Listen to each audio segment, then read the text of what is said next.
is Wednesday morning and we have a fun day ahead. I did not make a video for reading because in reading you're going to take your test today.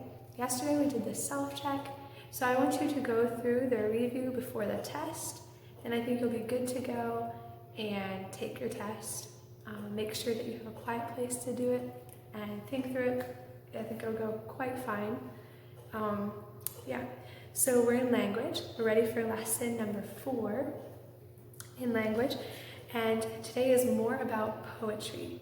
So we've been studying poetry a little bit, but today we're going to talk about rhythm in a poem. So we talked about rhyming words, and yesterday we talked about syllables, but today we're going to talk a little bit about like the rhythm of a poem. This is something that we worked on in music class too, so I think you guys will catch on really fast.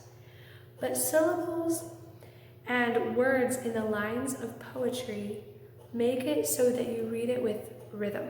So the syllables work together and the rhyming works together so that you read the lines in a rhythm, like how you sing.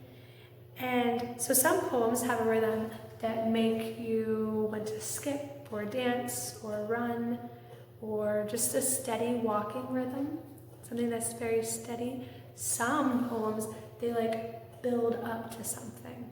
You know, like how when somebody tells you a joke, and in a joke you're like sitting, listening, like waiting to hear like what's the joke, right? Well, some poems like have a rhythm that builds up to the end of the poem or to the middle, to like the high point of the poem where it's like where it means something usually. So poems can, they make you feel different things, like like skipping, walking. They have different rhythms.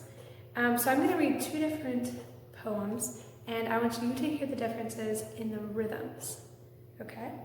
So the first one is called The Wind, and in The Wind, the rhythm is supposed to make it feel kind of like it's blowing a little bit. So I want to see if you can hear that, and a little bit like it's kind of light, okay? So I want to see if you can hear that in the rhythm, all right? So I'm going to read this poem. It's called The Wind. I saw you toss the kites on high and blow the birds about the sky, and all around I heard you pass like ladies' skirts upon the grass. O wind a-blowing all day long, O wind that sings so loud a song. I saw the different things you did, but always you yourself you hid. I felt you push, I heard your call, and I could not see yourself at all. O wind a-blowing all day long, O wind that sings so loud a song. O you that are so strong and cold, O blower, are you young or old? Are you a beast of field and tree, or just a stronger child than me? O wind a-blowing all day long, O wind that sings so loud a song. By Robert Louis Stevenson. So that one kind of like felt a little bit like skipping, a little bit like blowing, a lot like wind actually. And the next poem is by the same author, Robert Louis Stevenson, and this one's called Windy Nights, and this one feels different. So I want you to listen to it, see what it feels like. Does it feel light and fluffy like blowing? Or maybe something a little bit stronger? So we can listen to it, see what you think. Windy Nights. Whenever the moon and stars are set, whenever the wind is high, all night long in the dark and wet, a man goes riding by. Late in the night when the fires are out, why does he gallop and gallop about? Whenever the trees are crying aloud and ships are tossed at sea, by on the highway, low and loud, by at the gallop does he. By at the gallop he goes, and then by he comes back at the gallop again. So that poem kind of reminded me of something steady and pardon me, Robert Louis Stevenson wrote that poem. I'm going to forget that I taught you to always say the author. All right, so what was I saying? Oh yeah, so that poem kind of reminded me of something like steady, kind of walking, a little bit like a horse. It talked a lot about galloping, so it kind of like moved forward like that. Poems just sound different when you read them. And so today you're going to practice reading 2 different poems to your mom or someone, preferably your mom.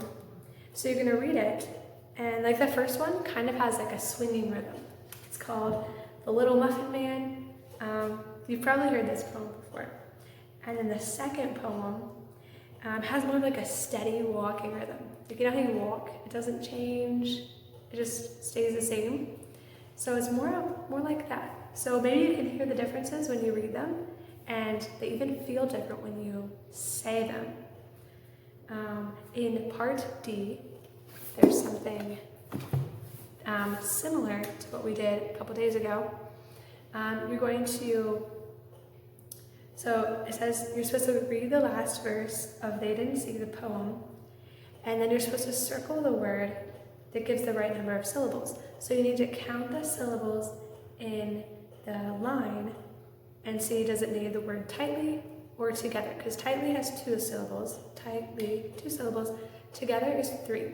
So together, you might need the 3 or the 2. So you need to count the line and see which word you need to choose.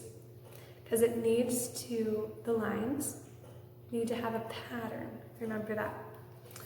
And the numbers on the side, 6, 5, 6, 5, it shows you how many syllables you need in each line. So pick the right words with the right syllables so that the whole line has either 6 or 5 or 6 or 5, however it says. It's supposed to. All right, and then in part E, it's a lot like what we did yesterday, how we made like our first mini poem. We wrote the second line to a line that they made up. We matched the syllables and then rhymed it. Today, you're gonna make another mini poem, but you're gonna make 2 lines. So you're gonna make up the first line and the second line. Make sure that the syllables are right and that the rhyming word is correct. So they have 3 options of rhyming words that you can use, and you can pick them, use them. And so there's 2 words in the box. You can pick one of the boxes of rhyming words. So the first line needs to have one of the rhyming words at the end, right? Just like a poem. And then the second line will need the other word because they rhyme, like right, light, sound the same, they rhyme. So you can pick your own rhyming words if you want to, but check with your mom and make sure they rhyme before you write your whole little poem and they don't actually rhyme. So talk to your mom first if you want to choose different words. But you can just choose the ones from the box. They rhyme and you can use those. So that is all for your language lesson. You can go ahead and start it. I think it'll make sense. I think it's going to be kind of fun. Rhythm is a lot of fun. It does different things and it's pretty cool to hear and feel the differences. So have a good lesson. Do well in this lesson and also in your reading.